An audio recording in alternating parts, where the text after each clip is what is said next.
if it's looking too dull, you know, there's a lot of colors here, but it's kind of like still boring.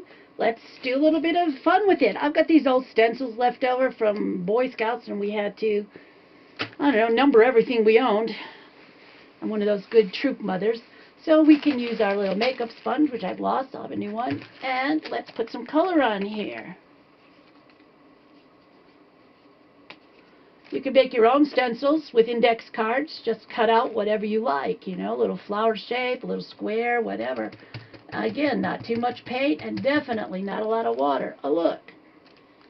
And the other thing is you can use the other side of the stencil.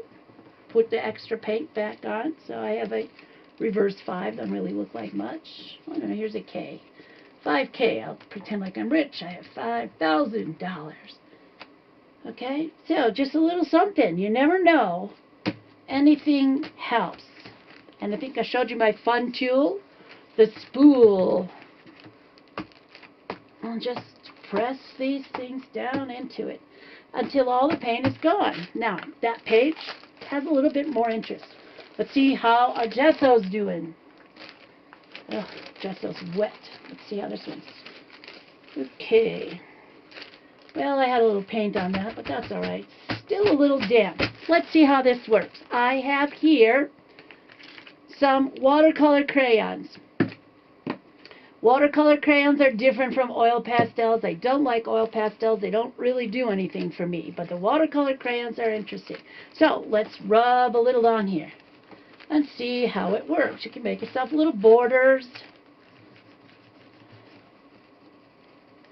and see how it works. Now, let's add some water to the watercolor and see. Woo! It kind of goes, but you can still see the crayon marks,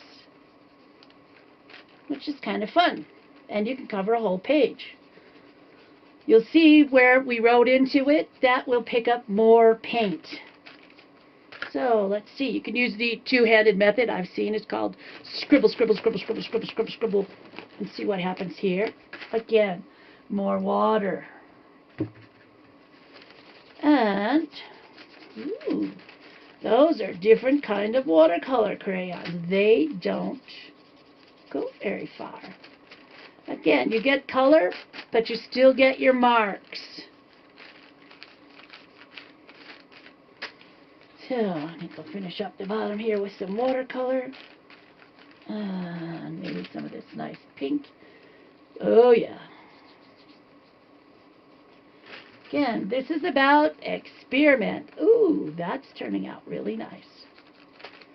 Now, because we put gesso on, you can wipe a lot of paint off. So it leaves hints and tints. Oopsie. Oh, I see. I have a big puddle of blue paint over here. Gotta watch your paper here. Oh, because it's gesso, washed right off. So that's one side. What should we do here? I don't know. I think this needs a little bit more.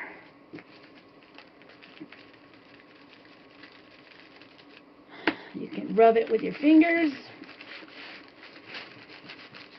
and give it a nice smudged look.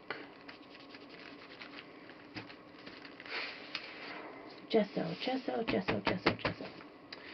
I guess we'll have to paint this. What will we do? I've been at this too long. Can't think. Let's put some red. I'm going to do the whole page in red. Red, my favorite color. And I'm just going to cover the whole gesso page in red. And see what happens. That was red acrylic straight from the bottle. Oh, yes. Oh, yes, that's nice. Now, let's see. Where's my, I bet, new paper towel. And let's take some of this off. Uh-oh, look. My letters popped out. You can see what I wrote. That is way cool. Oh, yeah. If you put your hand on the gesso, it'll pick up the paint. It gives a new side of texture. I found that out by mistake one day.